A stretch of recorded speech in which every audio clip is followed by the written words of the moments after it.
amigos, estamos aqui em Brasília, ao meu lado, o deputado federal subtenente Gonzaga, que vai conversar conosco hoje sobre a Previdência. Deputado, o senhor usa muito a frase: nossa Previdência vale uma guerra e vamos fazer a guerra que for necessária. Qual o seu posicionamento acerca da Previdência? Olha, a posição que eu defendo para enfrentar a proposta da reforma da Previdência é defender exatamente o que nós conquistamos na reforma do governo Fernando Henrique. Ou seja, que aos militares seja garantido o direito a um regime próprio, a um fundo próprio e uma gestão própria da sua Previdência. Que as regras do artigo 40 não sejam impostas aos policiais, bombeiros militares, aos militares das Forças Armadas. Que, como está previsto na Constituição hoje, que cada Estado possa regulamentar a previdência dos militares e que no plano federal permaneça exatamente como está hoje.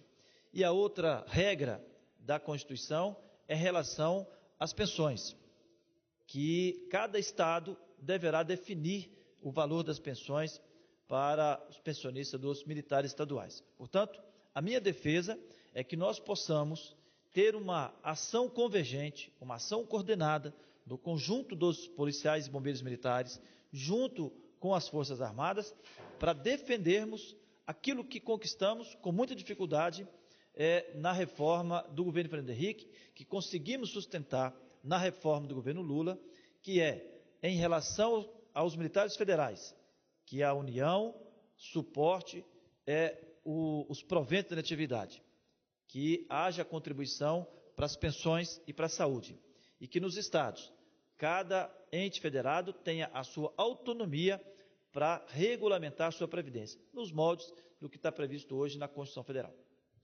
Deputado, podemos afirmar que a Previdência dos militares corre risco?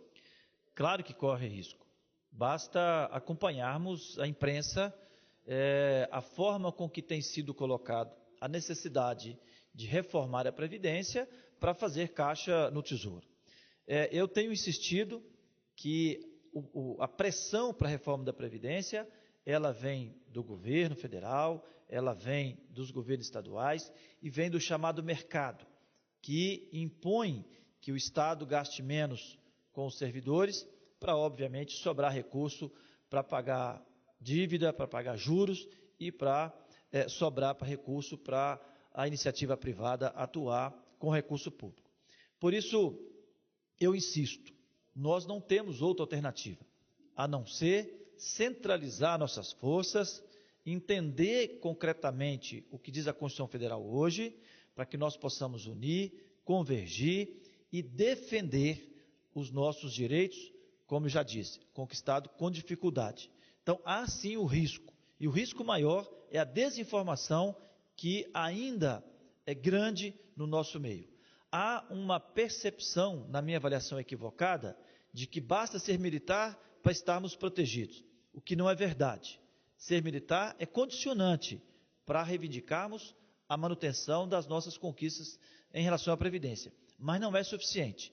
Nós podemos sim, sendo militar, ter alterado as regras de Previdência. Portanto, vamos à luta tendo a clareza de que, se nós não tivermos coragem de nos defender, ninguém irá nos defender. Seremos nós, será a nossa união, será a nossa convergência como uma classe unidivisível. Militares federais, militares estaduais, ativos e inativos, todos juntos. Assim nós poderemos conseguir. Se nós dispersarmos, fatalmente, nosso risco aumenta significativamente. Deputado, como está hoje a agenda do governo em relação a esse assunto? Há alguma previsão para a votação? Para votação, não. Mas o que nós estamos assistindo é que o conjunto dos trabalhadores civis dos estados e da iniciativa privada, que tem seus sindicatos, que tem as suas confederações, estão num processo de diálogo com o governo. Os militares, até por não poderem sindicalizar, não podem fazer greve, não estão ainda nesse debate diretamente com o governo. Isso é extremamente preocupante. Não tem ainda um texto, não tem ainda um prazo.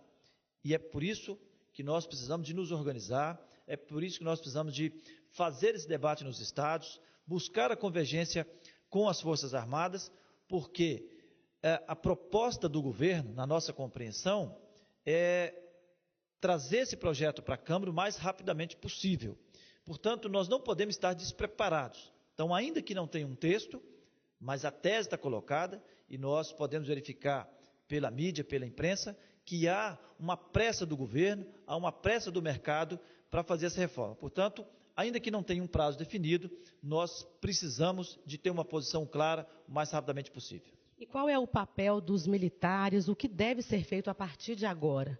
A palavra-chave é mobilização e união? A palavra-chave é mobilização, é união, mas também é conhecimento. É preciso que a gente nivele as informações, porque nos estados são regras diferenciadas, cada estado fez uma regra para a sua previdência, baseado no mesmo princípio, de poder ter um regime próprio, de poder ter um fundo próprio, de poder ter uma gestão própria. Mas nem todos os estados fizeram isso, muitos estão no regime de previdência dos servidores civis, no regime único dos estados. Portanto, é fundamental nesse momento aprofundar conhecimento, nivelar informações para que a gente lute por aquilo que a gente conhece. E não ficar sentado na premissa de que ser militar é suficiente para resolver. Essa é uma premissa falsa. É condicionante ser militar para termos uma previdência própria, mas é uma premissa falsa de que basta ser militar para termos essa previdência. Nossa previdência vale uma guerra e vamos fazer a guerra necessária para defendê-la. Vamos à luta, sem luta não há conquista. Ok, deputado, obrigada pela entrevista, até breve.